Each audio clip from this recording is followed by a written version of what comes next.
আসসালামু আলাইকুম। আজ আমি শেয়ার করব পারফেক্ট রসমালাই কেক তৈরির একদম ফুল রেসিপি। সেই সাথে শেয়ার করব কিভাবে আমি ক্রিম তৈরি করলাম, কিভাবে ডেকোরেশন করলাম, A to Z। তো চলুন ভিডিওটি শুরু করা যাক।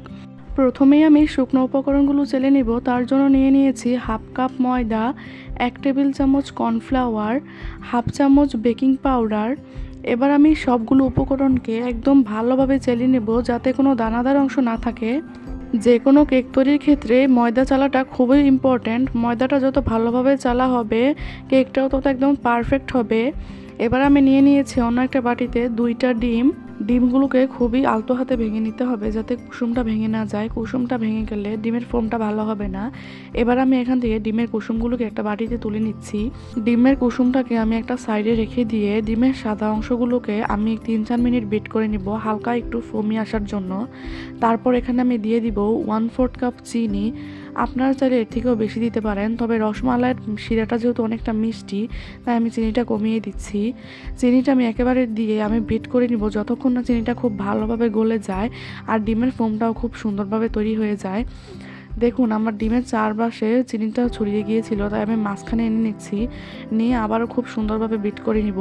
এভাবে আমি প্রায় 10 থেকে 12 মিনিট বিট করে নিয়েছিলাম। 10 থেকে 12 মিনিট পর আমার ডিমের ফোমটা একবার ভালোভাবে তৈরি হয়ে যাবে। আপনাদের এর থেকে কম সময় লাগতে পারে, আবার এর থেকেও বেশি সময় লাগতে পারে। আমার ডিমের ফোমটা একেবারে তৈরি। এবার আমি এখানে দিয়ে দিচ্ছি ডিমের কুসুমগুলি, 1 চা চামচ ভ্যানিলা এসেন্স ও 1 টেবিল চামচ দিয়ে দিচ্ছি রেগুলার তেল। আপনারা চাইলে তেলটা নাও দিতে পারেন। এবার আমি 5 সেকেন্ডের মতো শুধু ঘুরিয়ে ঘুরিয়ে বাটিটাকে 2বার বিট করে নিচ্ছি। বেশি বিট করতে যাবেন না, এতে ডিমের ফোমটা নষ্ট হয়ে যাবে। আমার বিট করা শেষ। এবার আমি এখানে শুকনো উপকরণগুলোকে মিশিয়ে নিচ্ছি। আমি প্রথম অর্ধেকটা শুকনো উপকরণ দিয়ে খুবই আলতো হাতে মিশিয়ে নিচ্ছি। শুকনো উপকরণটা মেশানোর সময় তাড়াহুড়া করে যাবে না, এতে ডিমের ফোমটা নষ্ট হয়ে যাবে আর কেকটাও ফুলবে না। স্পঞ্জ কেকে শুকনো উপকরণটা মেশানোর সময় খুবই আলতো হাতে মেশাবেন।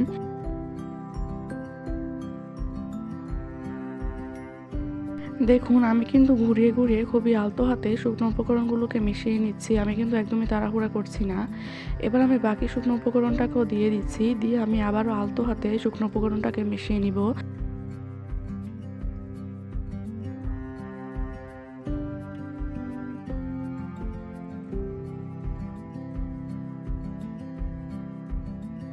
আমার পুরোটা শুকনো উপকরণ মেশানো হয়ে গিয়েছে। এবার আমি একটা স্প্যাচুলা দিয়ে নিচ থেকে আলতোভাবে নেড়ে দিচ্ছি যাতে নিচ থেকে যদি কোনো শুকনো উপকরণ দলা বেঁধে থাকে সেটাও যাতে মিশে যায়। দেখুন আমি কিন্তু এলোপাথারি ঘুরাচ্ছি না স্প্যাচুলাটাকে, আমি এক সাইড থেকে আলতো হাতে মিশিয়ে নিচ্ছি। আপনারাও এভাবে মিশিয়ে নেবেন। এবার আমি একটা 5 ইঞ্চির মোল্ডে ঢেলে নিচ্ছি ব্যাটারটাকে। আমি মোল্ডের নিচে আগে থেকে একটু তেল ব্রাশ করে একটা সাদা কাগজ বিছিয়ে নিয়েছিলাম। স্পঞ্জ কেকের ক্ষেত্রে কখনো সাইডে তেল ব্রাশ করবেন না, এতে কেকটা সাইড থেকে চুপসে আসবে।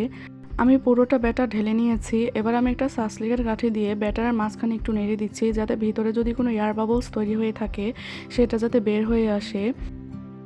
এবার আমি ব্যাটারটাকে একটা কড়াইয়ের উপর বসিয়ে ঢাকনা দিয়ে রেখে দিব 30 মিনিটের মতো। 30 মিনিট পর আমি কেকটাকে নামিয়ে নিয়েছি। আমার কেকটা একদম সুন্দরভাবে তৈরি হয়ে গিয়েছে। এবার আমি কেকটাকে মোল্ড আউট করে নিয়েছি। দেখুন আমার কেকটা কি সুন্দরভাবে হয়ে গিয়েছে, আর নিচ থেকে একটুও পড়েনি, সাইড থেকেও পড়ে যায়নি। দেখুন কতটা স্পঞ্জি হয়েছে। এবার আমি কেকটাকে 3 ভাগে কেটে নিচ্ছি। আপনারা চাইলে 2 ভাগে কেটে নিতে পারেন, কিন্তু আমার কাছে মনে হয় 3 ভাগে কাটলে বেশি সুন্দর হবে।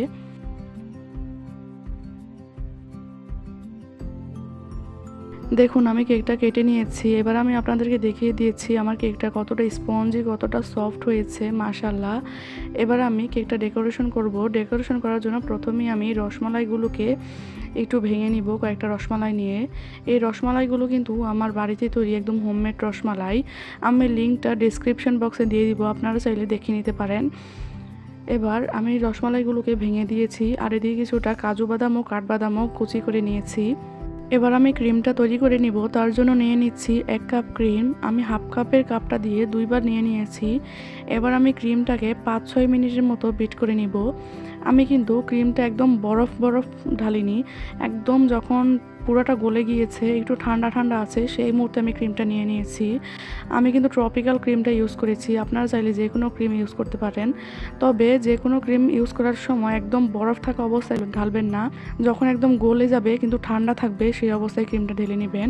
5-6 মিনিট পর আমি এখানে দিয়ে দিচ্ছি 2-3 ফোঁটার মতো ইয়েলো ফুড কালার, দিয়ে আমি আবারও বিট করে নিব 3-4 মিনিটের মতো।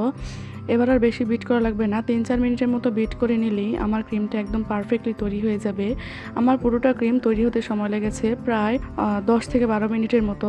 আমার ক্রিমটা তৈরি হয়ে গিয়েছে, এবার আমি ডেকোরেশন করে নিচ্ছি। ডেকোরেশন করার জন্য আমি একটা 6 ইঞ্চির মোল্ড নিয়ে নিয়েছি। আমি বোর্ডের উপর কিছুটা পরিমাণ ক্রিম লাগিয়ে নিয়েছি যাতে কেকটা একদম ভালোভাবে বসে থাকে। এবার আমি একটা কেকের স্লাইস নিয়ে উপর থেকে রসমালাইয়ের মালাইটা দিয়ে দিচ্ছি। এবার আমি দিয়ে দিচ্ছি ক্রিমটা আমি একটা পাইপিং ব্যাগের মধ্যে ঢুকিয়ে নিয়েছিলাম। এবার ক্রিমটা দেওয়া হয়ে গিয়েছে, এখন আমি ক্রিমটা চারদিকে একটু সমানভাবে ছড়িয়ে দিচ্ছি। ক্রিমটা চারদিকে সমানভাবে দিয়ে দেওয়ার পর আগে থেকে যেই রসমালাইটা আমি কিছুটা ভেঙে রেখেছিলাম সেখান থেকে রসমালাই দিয়ে দিচ্ছি।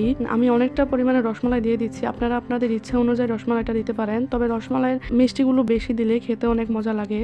আমি উপর থেকে কিছুটা বাদামও ছড়িয়ে দিয়েছি। একইভাবে আমি আরেকটা স্লাইস দিয়ে উপর দিয়ে আবারও রসমালাইয়ের সিরাপটা দিয়ে দিচ্ছি। রসমালাইয়ের সিরাপটা পরিমাণ মতো দিয়ে আমি ক্রিম দিয়ে দিচ্ছি।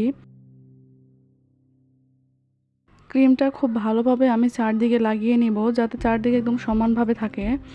ক্রিমটা চারদিকে সমানভাবে লাগানোর পর আবারও কিছুটা পরিমাণ রসমালাই দিয়ে দিচ্ছি, দিয়ে এখান থেকে উপর থেকে কিছুটা বাদাম ছিটিয়ে দিচ্ছি। দেওয়ার পর আমি উপর থেকে আরেকটা স্লাইস দিয়ে আবারও কিছুটা রসমালাইয়ের শিরা দিয়ে দিচ্ছি। চারদিক থেকে সামান্য পরিমাণে ক্রিম দিয়ে উপর থেকে অল্প একটু ক্রিম দিয়ে ক্রাম কোটিং করে নিচ্ছি।